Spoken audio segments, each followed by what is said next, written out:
Welcome to the Health Fix podcast, where health junkies get their weekly fix of tips, tools, and techniques to have limitless energy, sharp minds, and fit physiques for life. Hey health junkies, on this episode of the Health Fix podcast, I'm interviewing Lindsey Parsons. She's a certified health coach, and she's helping folks to heal their guts and reverse autoimmune disease naturally. She's also the host of the Perfect Stool, Understanding and Healing the Gut Microbiome podcast. Now, we dive into all kinds of things, including fecal transplants and how you can reverse autoimmune disease by focusing on the digestive system. In addition to looking at special tests for SIBO, that's small intestine bowel overgrowth for those that you don't know, and SIFO, small intestine fungal overgrowth. So we dive into a lot of geeky things about gut health and some stuff that I even didn't know about. So this episode's gonna be a good one. So let's introduce you to Lindsey Parsons.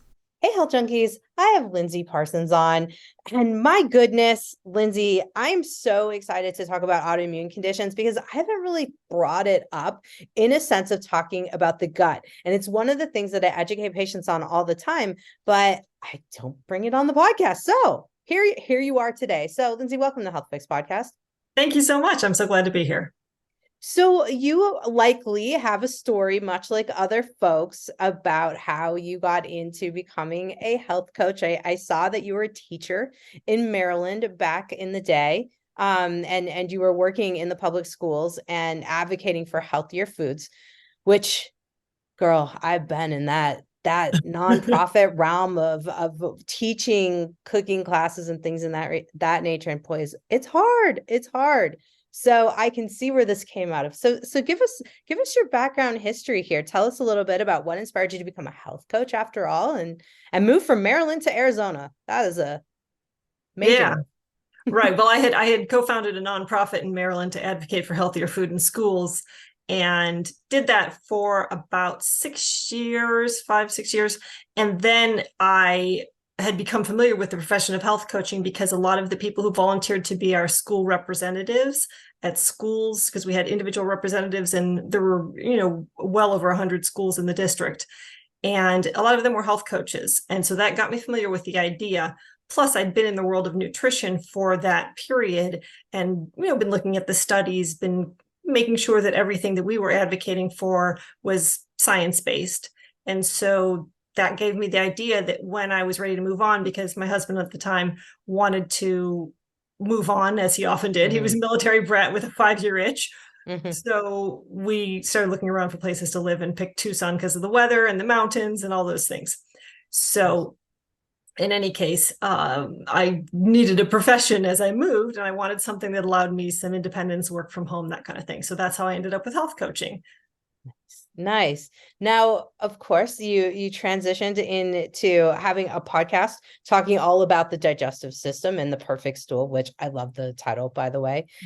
Something that a lot of my clients end up over time searching for is how can they get the perfect bowel movement, one that you're just like, oh, and you don't even have to wipe. It's like amazing. Yes. So, all joking aside, the gut, we know, is the root of health. And we're also talking about it in all kinds of other realms. But I think a lot of people don't really realize how autoimmune conditions, a lot of them, dare I say all of them, which I believe it's all, come from gut issues.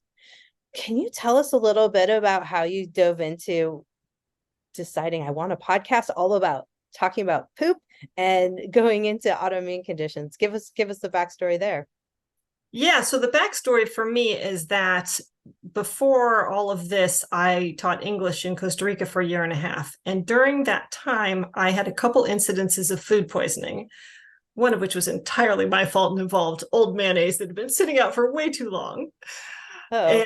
And food poisoning, as you likely know, can lead to irritable bowel syndrome. And after I came back, I started having looser stool and didn't know the reason. And, I was trying to eat a lot of bran muffins and doing the right things, I thought. but it kind of just continued over time. And I had always, I shouldn't say always, but from a young age, if I overate or if I ate a lot of gluten or dairy or just overate in general, I would have a big belly. I would have a bloated belly. And that got kind of extreme at this point. And eventually, maybe after dealing with this for like 10 years, and there'd been multiple courses of antibiotics in the midst of all that too, I did finally see a functional medicine person. And they diagnosed me with SIBO. And I realized in retrospect that SIBO, and it subsequently got the test, the IBS Smart Test, which tells you if you have post-infectious IBS from an episode of food poisoning. And I discovered that I did have the elevated vinculin antibodies, showing that what I had was a recurring case of SIBO that's going to keep coming back because of that food poisoning.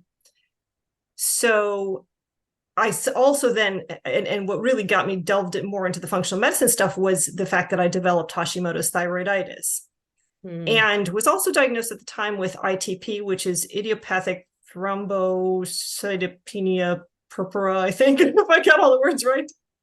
Close. Idiopathic thrombocytopenic purpura. There you go. Yep. There we go. That one's okay. Pretty good. A tough one. So yeah. That's an autoimmune attack on your platelets.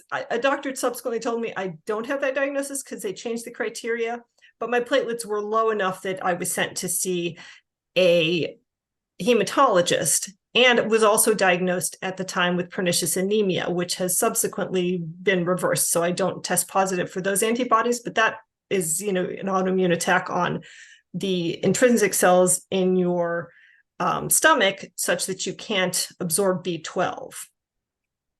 Yes. So I was diagnosed essentially with 3 autoimmune diseases, and they often come in 3s apparently.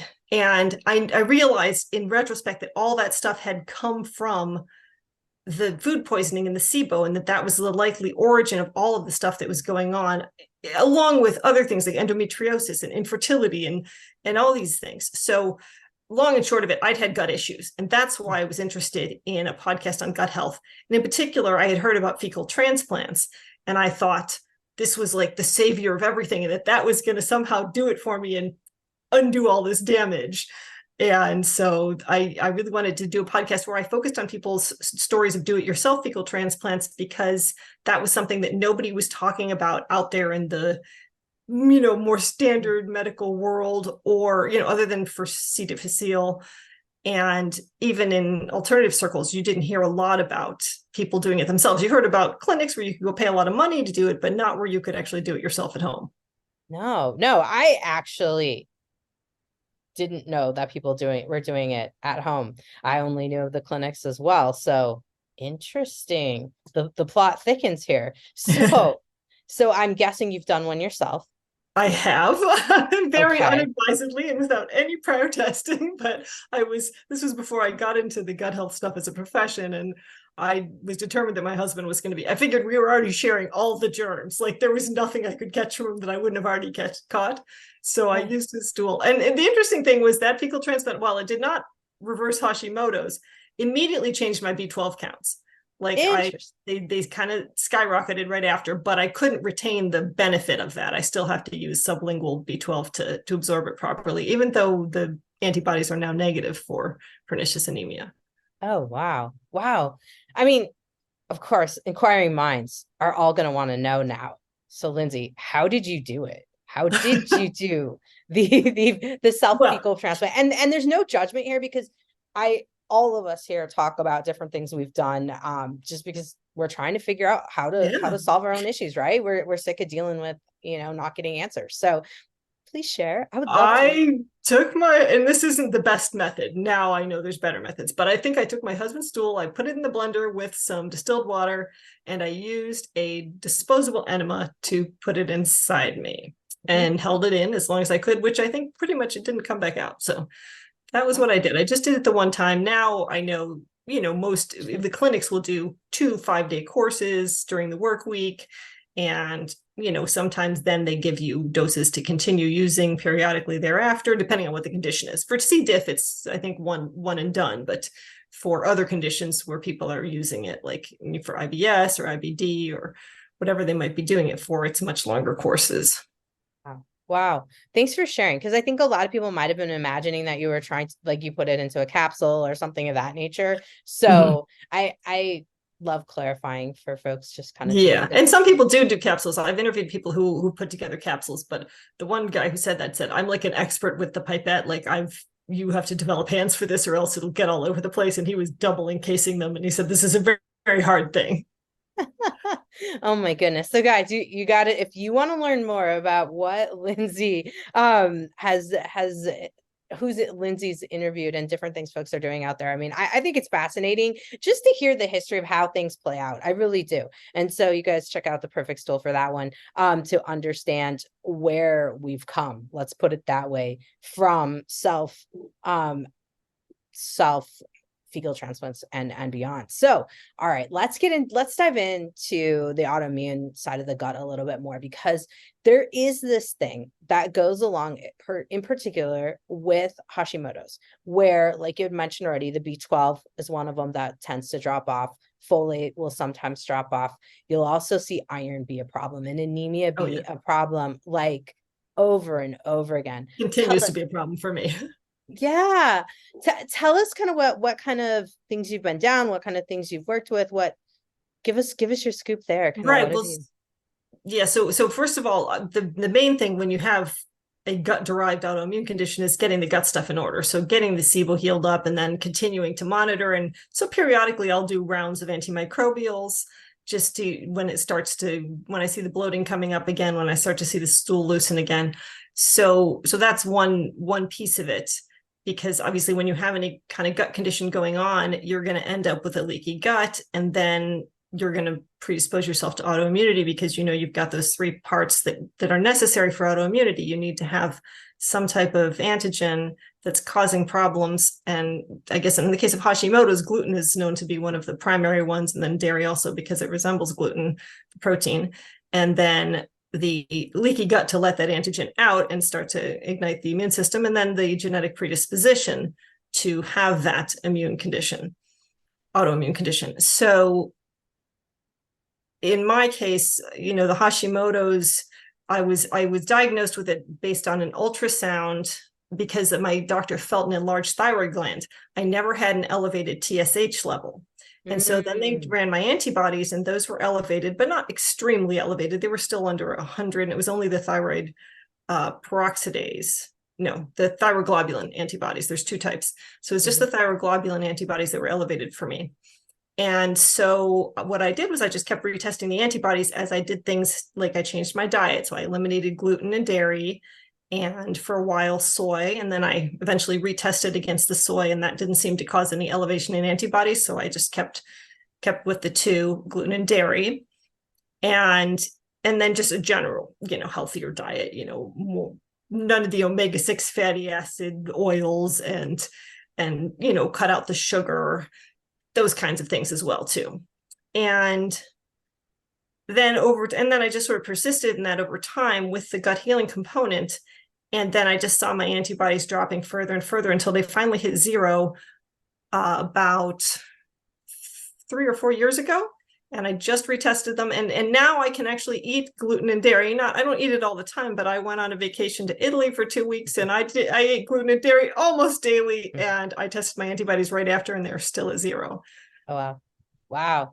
That's huge. That's huge. I mean, that's a big testament to the process. Let's put it that way. The process. I think a lot of folks, and I, as you know, as well as I do, some folks, you're off of it for good. And it's just the way the body is. Or if you do indulge, sometimes your antibodies are going to go up. But when you can get to the point where you don't have any antibodies and they don't go up when you eat these foods here and there, I mean, that shows us how resilient our bodies are, and that we have the ability to heal, which is something I definitely wanted to bring across to everyone today, because I think we get this idea of like, oh my gosh, I have an autoimmune condition, and now, that's it. There's nothing I can do. Everything's going to go downhill from here.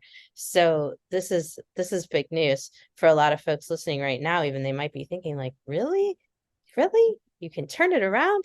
So obviously you've you've become a coach and you're helping folks with this as well. Where do you typically start? Do you typically start, it looks like you've got some testing that you recommend. And I would love to hear kind of a little bit about the organic acids testing and the stool testing and kind of where you began with folks. Right. So typically I do begin just to interview people and see what they've already done, because sometimes you get people with a really complex history who've done a lot of testing, who've done a lot of functional medicine intervention. So it really depends on each person. But if I'm coming with someone who has yet to do any functional medicine testing, usually I recommend a GI map, especially if there's any indication that it could be related to H. pylori, just because that includes it on there. Occasionally I do use a GI effects or comprehensive, the Genova testing. Genova GFX, yeah. Yeah, GFX. And that's more when I think there's no risk of H. pylori, and I'm more interested in the short chain fatty acids, maybe if they have looser stool, see where the butyrate levels are. So it just depends what's included on those. So I'll do a stool test. And then if there's any indication of candida, or if there's any mental health conditions, and I want to see where the neurotransmitters are, or if it seems like they may have issues with detoxification, then I'll recommend an organic acids test. And then if it's an autoimmune condition that's more serious, say, than Hashimoto's, like if you're dealing with rheumatoid arthritis, or if I'm dealing with, if there's something like chronic fatigue, people have all manner of stuff along with gut health issues, then I'll recommend something more comprehensive like a NutriVal that's got all of the, amino acids, the fatty acids, the nutrient levels. So yeah, I'll do different tests. Based on obviously it sounds like you're listening and really getting the story, which for me and for anyone I'm talking with that's in the functional medicine or the health coaching space, the story is so much part of what we can glean a lot of information from. And I'm guessing that is your case as well. Yeah. Yeah. Sometimes the dilemma though is you get so much information and it feels like it's all urgent and you're just like, what do I deal with first? But I'm a fan of Daniel Kalish, so I've been trying to follow his recommendations. You start with the neuroendocrine, then you do the gut stuff, then you deal with I forget the third step offhand, but the fourth step is the detoxification. Yeah. Sometimes you got to put the fires out before you keep moving forward. And so, yeah, for those of you guys who are listening, Dr. Dan Kalish is a functional medicine doc who also happens to be a naturopath as well, and has a pretty extensive history of going in deep into testing. And it's guy I follow too, good stuff there. So with it, looking into this and kind of deducing outright, I had mentioned the story, and sometimes folks come with a lot of stuff, and I think a lot of folks, when they come with a lot of stuff, they're also thinking to themselves like, wow, this is really complicated. I have so much to the story, and I've experimented with so many things. I think it is important for folks to think about like, okay, where do we start? And like you said, is it neuroendocrine, or are we looking at some of the other basics, lifestyle stuff? Because a lot of times we'll jump into the really advanced portions of things and skip over the basics. I don't know if you found that in some folks. Yeah. It's funny though, because by the time people find me, the idea that starting with the basics of diet, by the time they find me, their diets are usually so restricted. I'm more looking into expanding their diets than decreasing them. It's rare I get somebody who says, I'm still eating gluten and dairy and sugar and blah, blah, blah. Like usually they've tried that stuff 100 times over in 50 different ways by the time they find me. So the lifestyle stuff often has already been addressed to some extent. Okay. But yeah, if it hasn't, of course, that's the first place to start.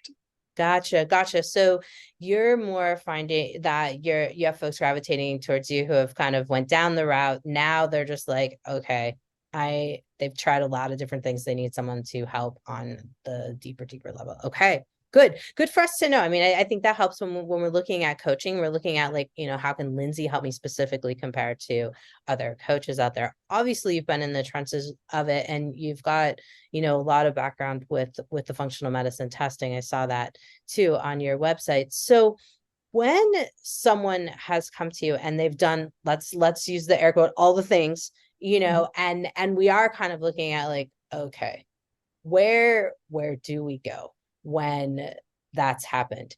What do you look at that in that department? Are you going towards the neuroendocrine system if they haven't had it tested? Are you going towards testing? Or are there some things like tributyrin, like your product, that you find that folks tend to not have had? Maybe they've been down the glutamine and those kind of pathways. Give us a little scoop on where the tributyrin popped in to your scene for you. Well, so for me personally, whenever even in the best scenario, when my SIBO is under control, when I'm not having bloating, I still tend towards a looser stool. Mm-hmm. And of course, when you're thinking about eating fiber, right, what happens to the fiber? The fiber gets digested by the microbes in your gut, and they produce butyrate, which is the short chain fatty acid, one of the 4 that is in the colon and helps with the gut lining, helps feed the gut lining. And when you aren't getting enough fiber, which, when you have a condition like SIBO that recurs, you tend to veer away from fiber to some extent, even if it's, not on purpose. Like, I don't follow a low FODMAPs diet, but I think that somehow naturally I've just moved towards maybe a little less fiber in my diet, because I know that I feel really stuffed and bloated if I eat, say, brown rice versus white rice or that kind of thing. So, I may not be getting enough fiber. Plus, I get full very quickly. So again, that relates to how much you can take in and how much fiber. So I end up not quite, I think, getting enough fiber in my diet. As a result, I began to try butyrate. And so the best form of butyrate is tributyrin, which is more easily absorbed, and, it has better staying power in the lining of the large intestine. And so I was using butyrate, and at the time, the supplements that were available, well, at first there was just 300 milligram supplements available, and I'd have to take like 5 of them to get any effect. And then I was moving towards the 500 milligram ones, and those ones, I still was having to take a few at a time, sometimes multiple meals, a few at a time. And so I just kept thinking it would be really nice if there were higher dosage tributyrin supplements, so that you wouldn't have to take so many pills. Plus, I was recommending it for pretty much any client who had any condition that led them to have loose bowels that was not resolving, or while treating it. That can be a source of, for some people, they don't mind, whatever, they have a messy loose stool, they don't seem to care. But a lot of people, they're just like, that's like for them a real vital sign, a real sign of health, that you have a nice clean stool with a clean wipe, and you are, like you said, I just dance a jig when I have a good stool. So I knew that a lot of people were concerned with that, and I was recommending it to a lot of my clients. And as a result, I decided, why don't I just develop a larger dose supplement? So that's how I came up with Tributyrin Max, which is the max dose available at 750 milligrams in one capsule. So that, like, for example, I take 1 with each meal, and with that, I get Perfect Stool almost all the time. Wow. Yeah. And I have an ongoing condition. Like, I'm going to keep having this thing. Like, it's not going away. That's interesting you mentioned about the SIBO not going away and having that kind of condition. I think a lot of people are, and this is kind of what I find in my practice, is that a lot of people are under the impression that there's got to be some magical either antibacterial or antimicrobial herb out there, and they just haven't had it yet. And this is one of the things that I get asked a lot, either on Instagram or, with podcast questions when people email me, is they're like, there's got to be something. I feel like I haven't had it yet. And I'm like, sometimes there isn't. Can you speak to that a little bit, and about what you see and kind of how you coach folks on that? Yeah. So, when you do have, well, it depends what the root cause is, right? There's so many potential root causes to SIBO. And if your root cause is these elevated vinculin antibodies, now, hopefully over time they'll come down. Hopefully this won't be a forever thing, but every time you have food poisoning, say you get a little bout of E. coli from, it's not like the hardcore food poisoning, but just you go to a restaurant and somebody didn't quite wash their hands well, and then you get a little diarrhea for a day. That happens to all of us, right? Well, you do that every time, you're kind of reinfecting yourself, and your antibodies are probably going up again each time that happens. And so you're never quite able to get that out completely out of your system. So for me, I recognize that that's going to be a recurring problem. And once you know how to deal with it, then it's not a big deal. Like, you don't necessarily have to go back to see a doctor every time you do it, or a coach or whatever. Like, once you know the basic protocol, you can redo it. It's because I'm in the camp where I know, like, periodically I'm going to have an overgrowth of bacteria in my small intestine. I'm going to need to wipe some of those out. I always feel better on antibiotics. I'm one of those people. I have the opposite. Some people get diarrhea when they're on antibiotics. I do the opposite. I get hard stool when I'm on antibiotics or antimicrobials, because the cause of my loose stool is being addressed. Aha. Tell us more about the antibodies to the anti, because I'm not familiar with that as much as, and I haven't spoken a lot about this kind of, so tell us more. So Dr. Mark Pimentel at Cedars-Sinai developed a test called the IBS Smart Test, and you can order it online yourself, or you can go through a medical practitioner. And basically it tests for two types of antibodies, anti-CDTB and anti-vinculin antibodies. And the CDTB is the protein that certain bacteria produce that cause food poisoning. I think primarily it's Klebsiella and E. coli are the two that produce it. And those antibodies will be initially elevated after a food poisoning incident. And then the problem is that there is a protein in your body called vinculin that is involved in the migrating motor complex, which helps clear food out of the small intestine, several hours after eating. And that protein is similar to CDTB. And as a result, sort of like with the thyroid autoimmunity, where the gluten protein resembles the thyroid gland and that gets attacked, same situation where the vinculin resembles the CDTB and that gets attacked. So the CDTB is the protein in the bacteria, right? So the vinculin gets attacked. So then that protein is no longer functioning, and that contraction that starts to move food out of the small intestine after you finished eating is not functioning properly. Maybe it stalls, maybe it doesn't. Like, you might not hear that gurgling. Like, that gurgling is a good thing, right? Unless it's super excessive, the gurgling is a good sign that you're getting things cleared out. Like, I have very, very little stomach gurgling. Like, you barely ever hear that on me, because stuff is not getting cleared out properly. So that's one sign that you don't have a quite functioning migrating motor complex. So then you've got to look at, taking prokinetics, like, ginger, or there's different ones. Artichoke extract helps with the stomach emptying, and then you've got ginger that helps with the motility. And then for some people, 5-HTP works well if they have the constipation type of SIBO. So some type of prokinetic, and there's also prescription ones that are going to keep things moving instead of your migrating motor complex, which isn't functioning. Okay. Good stuff here. Yeah, I haven't talked about that much, and it's not something that I have honed in on in that particular case, which it makes sense. It's probably more common than we actually talk about, is my guess. Maybe because a lot of us, just didn't know that there's the test to look at this, it's possible. And it's more common with the diarrhea type of SIBO or IBS than it is with the constipated kind. Although I have seen a client with the constipated SIBO who test positive for antibodies. Interesting. Because I will be honest that I work a lot more in the realm of the constipation side of folks. And I don't know why.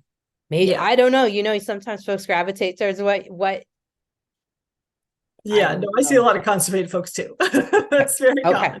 Okay. So I'm like, boy, I don't know. They're more miserable than, surprisingly, depending on how frequent the diarrhea is. I find the constipation folks and the bloating that comes with it seem like at least 2 or 3 times as miserable as the folks who are having diarrhea. Yeah, I would agree. I mean, constipation, it doesn't feel good, and it just has a lot more, whereas the diarrhea sounds typical kind of woman. We're like, oh, cool, we're eliminating things. Everything's fine if we're eliminating, but depending on how much wiping we're doing, now there's a whole nother side to that. Or if there's urgency. Obviously, if there's urgency and you're having accidents, that's a whole nother realm of unpleasant. But that's usually relatively easy to clean up, I find. Like, antimicrobials usually get that in check. Tell us about your favorite antimicrobials. What do you like to use? What, what are you up to in that department?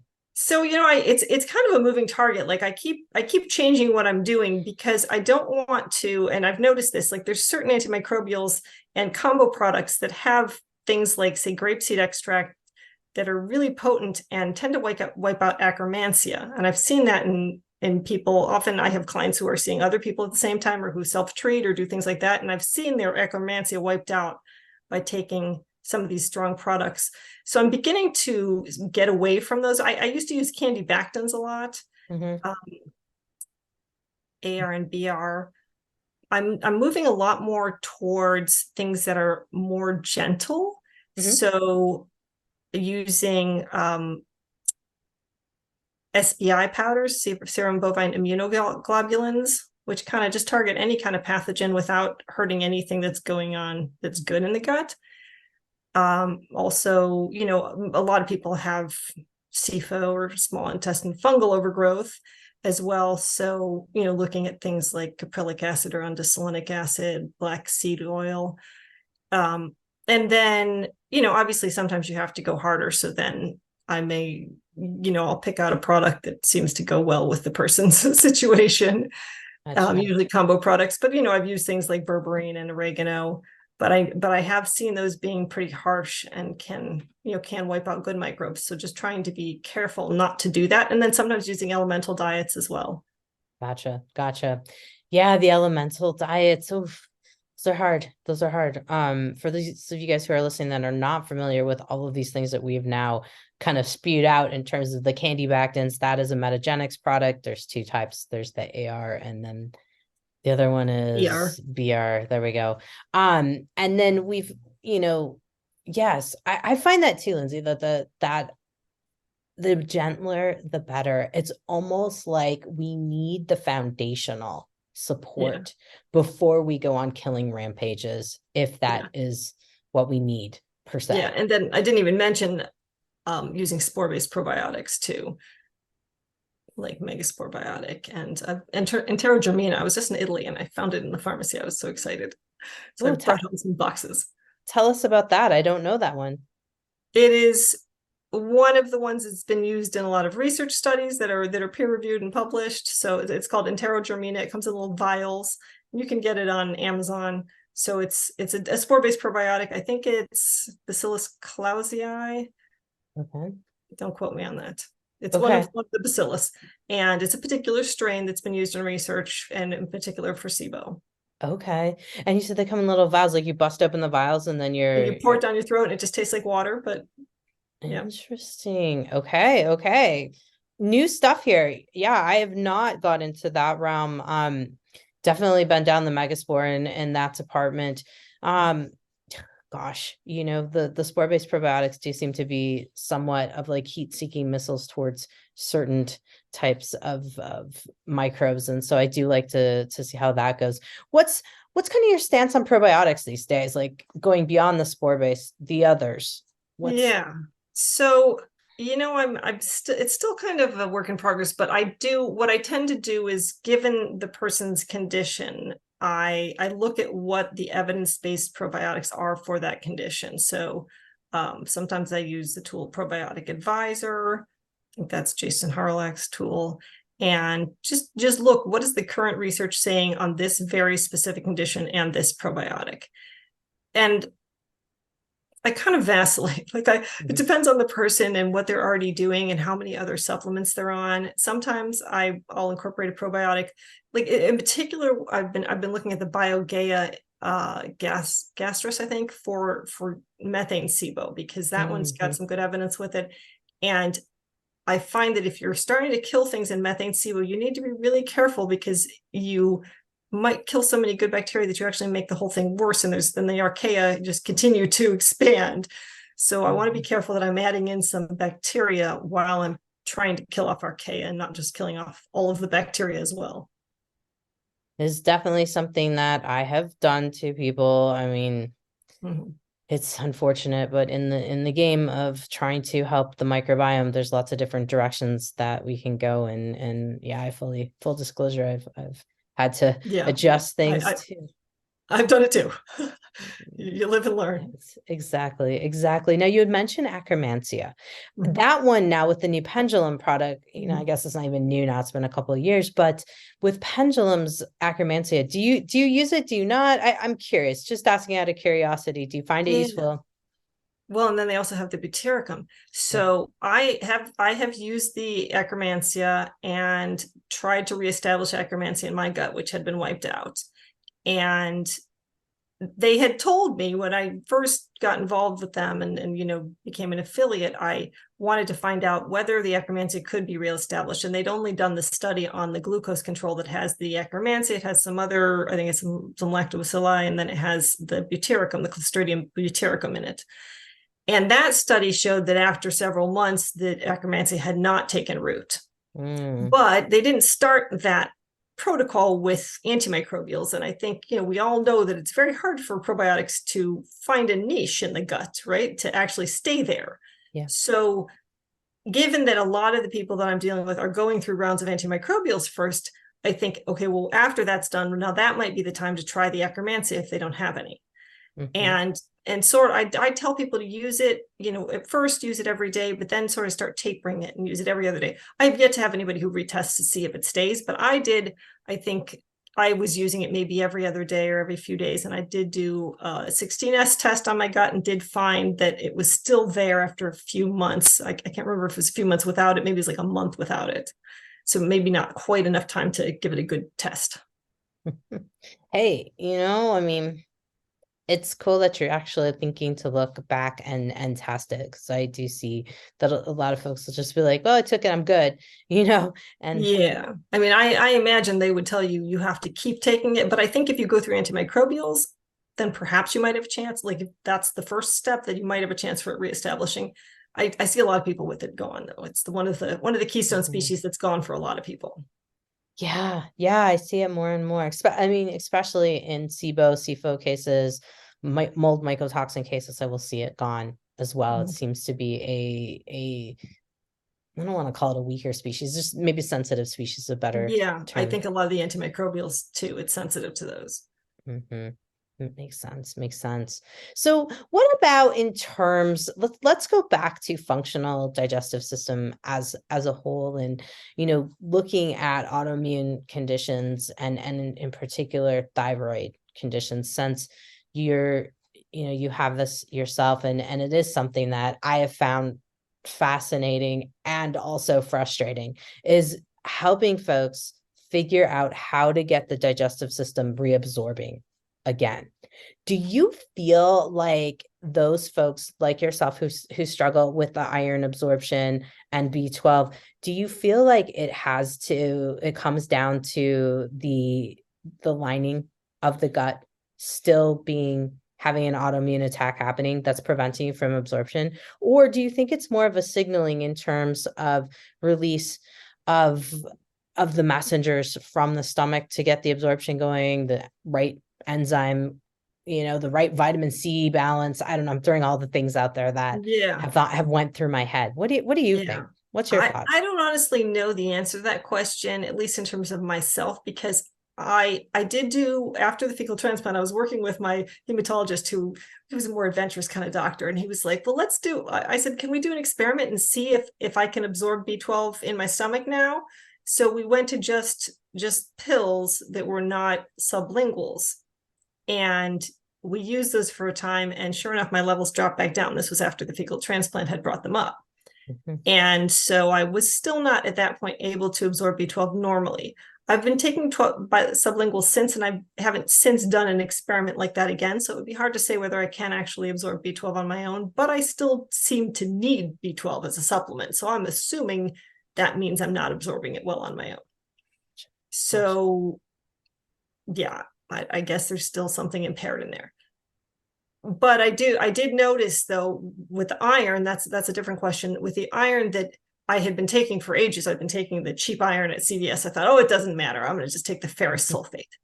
And that was the highest one I could find. It was 65 milligrams. I was taking 2 of those a day, and I could not get my ferritin levels up to anything close to optimal. Wow. So I switched to the iron bisglycinate form, and started taking that, and my levels started coming up quite nicely, only at like 25 or 30 milligrams. Nice. Then but my nails were still cracking and still really weak. And I thought something's not right here. And I'm trying everything under the sun. And then I finally came back to iron. So I said, okay, you know what? Something's not going right here. So I thought it's when I'm taking the iron. I'm taking it in competition with too much other stuff. So then I moved to iron on the empty stomach with a vitamin C. And that's definitely helped firm up the nails. And the ferritin levels now are like above optimal. So yeah, Wow. that's all to say. I still have to supplement, but I'm playing with it. It's okay. I mean, I see it in my practice too. It is a tough one. And I work with a lot of folks who are trying different things, like from copper balancing and I mean, crazy different. I mean, we try all kinds of things, right, to see what's going to happen. Yeah.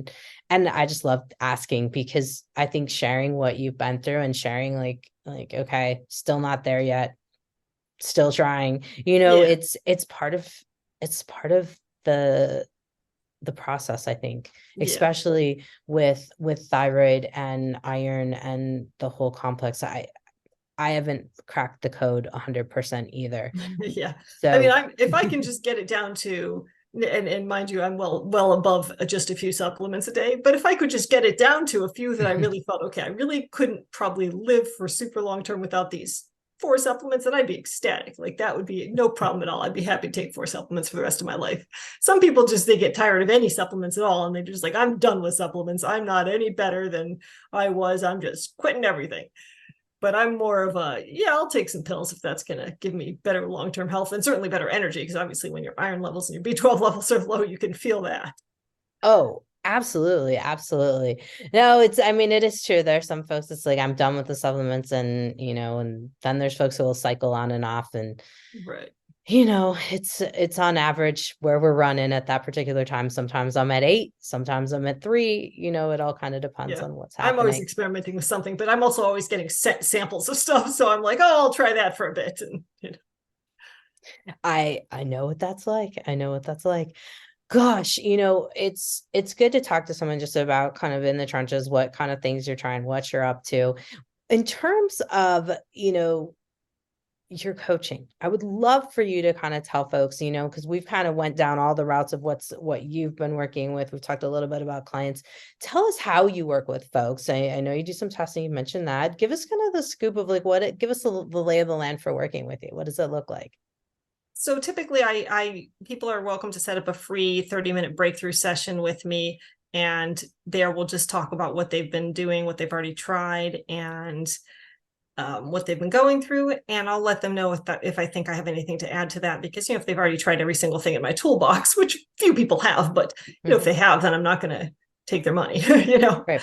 So anyway, I do coaching typically in either 3 or 5 session coaching packages.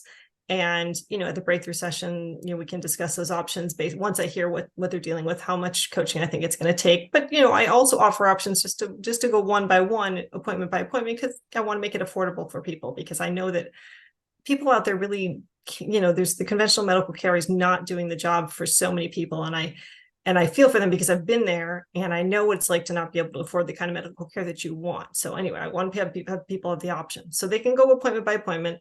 But in any case, we usually just start with one appointment to do a full medical history and understand what they've already tried. And then we discuss what tests, based on their budget, based on what seems most urgent to address.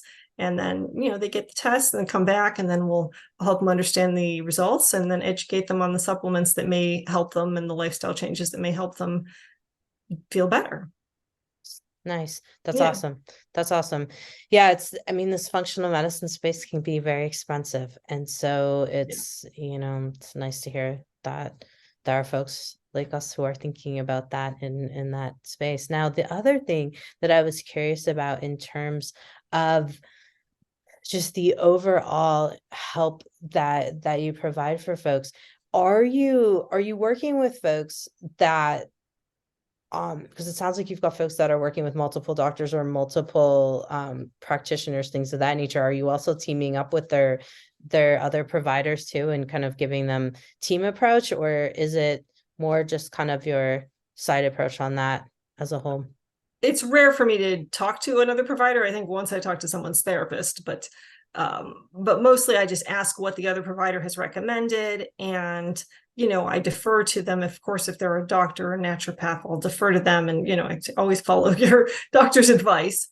And you may want to consider this additional thing, or, that kind of thing. If there's testing, often the testing that their other practitioner doesn't do, then I might suggest, oh, okay, well, there may be another factor involved that you haven't been looking at. Or sometimes they say, they've already been to, say, a gastroenterologist. That's the most common, is that they've seen a gastroenterologist and they've done the colonoscopy, they've done the endoscopy, and they're still kind of nowhere in terms of their symptoms. And that's when I'm like, okay, that feels like that's my space, because I want to make sure, they've ruled out the big stuff like colon cancer first, and then we can look at the functional stuff. Bridging the gap between the conventional and the functional realm. No, that's great. That's great. Now tell us a little bit more about your podcast, so that folks that are listening here can be like, okay, the Perfect Stool. All right, I want that. So what can I expect from the Perfect Stool podcast? Okay, so I've been doing the podcast since 2018. It's called The Perfect Stool, Understanding and Healing the Gut Microbiome. And I interview other practitioners. I interview about different aspects of gut health. We'll pick a topic usually and focus in on that. And then, IBS, IBD, SIBO, SIFO, more specific stuff like liver health. And then I also do individual podcasts where it's just me talking, summarizing one topic really thoroughly. And then I also do interviews with people who've done fecal transplants, either in clinics or on their own, and just talking about what their story is and their history. And yeah, some of them have really amazing stories of I don't know if they would like the word cure, but of, real remission of things like bipolar, and real improvements in things like autism spectrum disorder and anxiety and depression and things like that. So really interesting stories there. That's cool. No, I love to hear those kind of things. And it was definitely one of the things I clued into on your podcast. I listened to one of the ones you did on your own. And I sometimes like to hear folks do their own, because you get a little bit more of a taste of, what you're thinking. And so I highly recommend folks who are listening here to jump on over and listen to Lindsay's podcast as well. I do think we'd gain a lot of info there. No, I love the concept of the fecal transplants. I wanted to kind of sum back up and come back around to that, since I kind of jumped into it at the beginning, because I'm fascinated. Never tried anything myself, but definitely I know that I get asked a lot about it, and I find it super curious. And so I'm glad that you've got some folks on board there. Now, one of the things that I didn't ask you about, and it is something that I get a lot of questions on too, is the mental emotional side of the gut.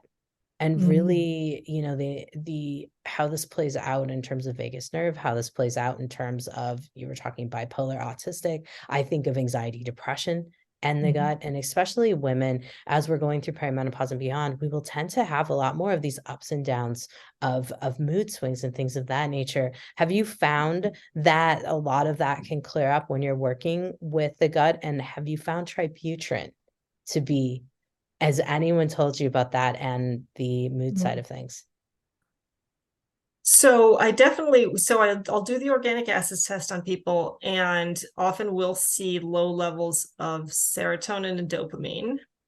And in those cases, I usually am using amino acids to bring those up before we get to the point of healing the gut, because that takes longer. So on the short term, using amino acids, tryptophan or 5-HTP and L-tyrosine, definitely have seen people turn around anxiety, and maybe a little bit less of depression, but definitely anxiety with the use of those supplements. And then also sort of the ADHD type of symptoms. And although you also see plenty of people, and I'm one of them, that comes out low on the serotonin and dopamine, but is perfectly happy and maybe just a hair anxious, but nothing debilitating or life-changing or necessary to treat. The other factor, of course, is B6. I see B6 low on all sorts of people on the Great Plains organic acids test. Everybody comes back low. I don't know if it's an artifact of the test or if it's genuinely low, but I see a lot of people who have that. And I've sort of come in my head to decide that there's people genetically who are low in B6, and then there's people genetically who tend to quickly get too much B6 and have, tingling in their hands and feet and problems. So a lot of the low B6 people have because that's needed for the formation of your neurotransmitters, that they tend to be, low in B6 and therefore low in their neurotransmitters, and therefore have that anxiety or depression. So that's another factor. I'm not sure if I'm actually answering your question. The gut comment, right? So of course, then dealing with the gut issues is the next piece, and those issues sometimes are quick to resolve or sometimes take time. But yes, I have seen people turn around the mental health stuff when the gut gets better, for sure. And a lot of people too will tell me, I was totally fine, nothing happened in my life, but then my gut health went, and then like all of a sudden the crazy anxiety or the depression, and there was no reason for it. It just happened. And that alone tells me, like, this is not a mental health thing. This is a physiological thing that's happened. Yeah. No, I've seen the same. So I was curious if anyone else has. It's fun to ask folks, but also, just pick your brain too to see. And with Great Plains, vitamin B6 and vitamin C, those two tend to be low on a lot of folks. So it does make you wonder, but nevertheless, I mean, if it fits the bill, it's one of those things that it does make sense. And I really wanted to kind of just bridge the concept that a lot of what's happening in your gut can be contributing to moods and mood swings, and especially as the gut lining changes in perimenopause and beyond, in terms of my folks that are tending to somewhat listen more to this podcast. Now, in terms of tributyrin and the mood too, no worries. It's one of the things I've seen. And so that's why I was asking to see if you've seen it, because the more I use tributyrin, the more I've got folks being like, my gut feels so much better and I'm happier, and I don't know why. And that's great. I don't recall anybody saying that to me, but I know that is one of the benefits that is supposed to be attached to tributyrin. All right. Well, thank you for sharing so much, Lindsay.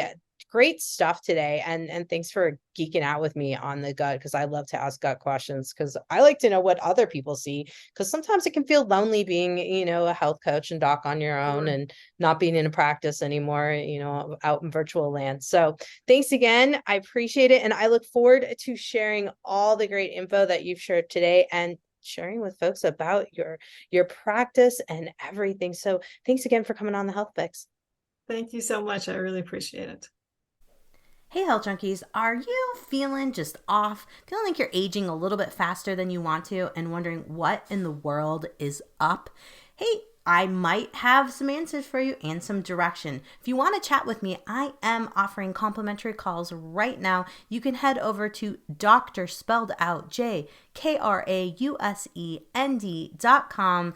Take my quiz, click on the schedule a chat, and let's talk and see if we can get you in the right direction. And if I'm able to help you, I'm going to let you know. Otherwise, I'm going to help you find what you're looking for.